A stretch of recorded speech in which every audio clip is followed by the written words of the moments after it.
Dalam rangkaian acara Munas IKA Undip 2022, IKA Undip menggelar acara bertajuk Rembuk Nelayan pada tanggal 25 November tahun 2022 di Pendopo, Kabupaten Batang. Acara Rembuk Nelayan menghadirkan masyarakat nelayan dan Menteri Kelautan dan Perikanan Republik Indonesia Sakti Wahyu Trenggono. Pada seluruh tamu undangan, kami informasikan bahwa saat ini Bapak Menteri Kelautan dan Perikanan Republik Indonesia telah hadir.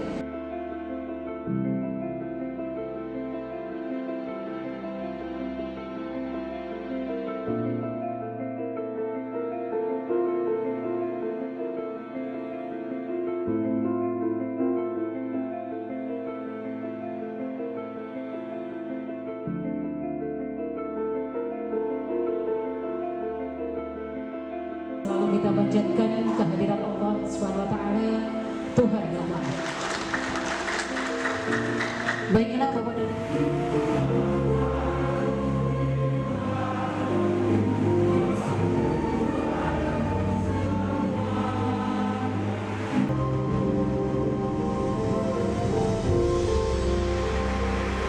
kali ini kita silakan duduk kembali.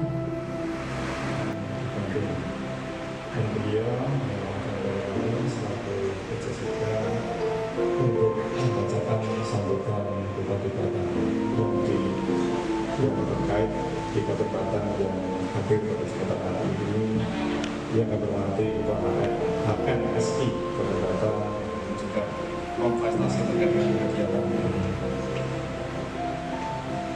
kegiatan untuk nelayan merupakan ajang dan langkah yang baik. Umutan hasil perikanan lebihnya. Jadi itu, datang itu kemudian, waduh gitu.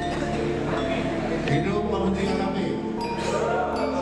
Menteri Kelautan dan Perikanan Sakti Wahyu Trenggono mensosialisasikan 5 program ekonomi biru kepada para nelayan di Kabupaten Batang, Jawa Tengah.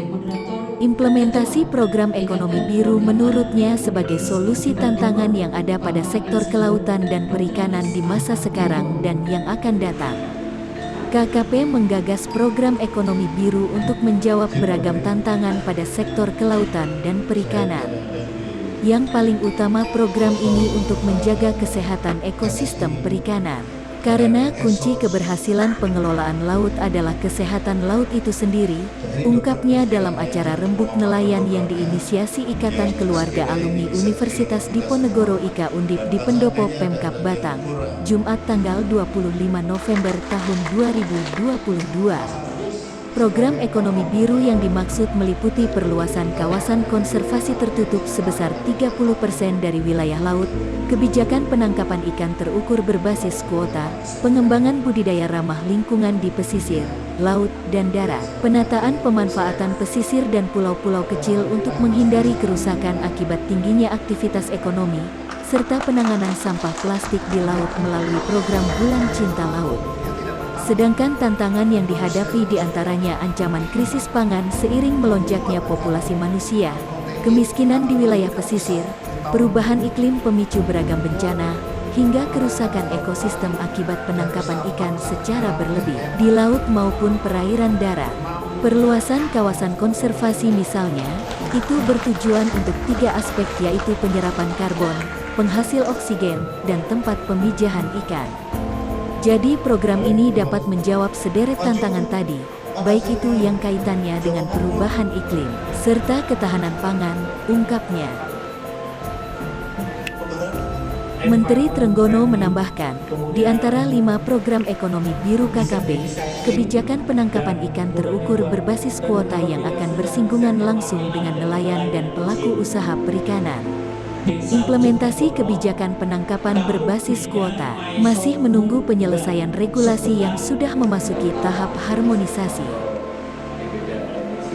Soal transfer teknologi, transfer ilmu, kestabilan harga dan persoalan-persoalan lainnya, Kebijakan penangkapan ikan terukur adalah salah satu solusinya supaya harga tidak bergejolak karena mata rantainya tinggi sekali, banyak komponen-komponen, mulai dari bahan bakar, pendinginnya, lalu kemudian jarak transportasi dari wilayah penangkapan menuju tempat pendaratannya. Inilah yang kami koreksi dengan model penangkapan ikan terukur berbasis kuota, paparnya.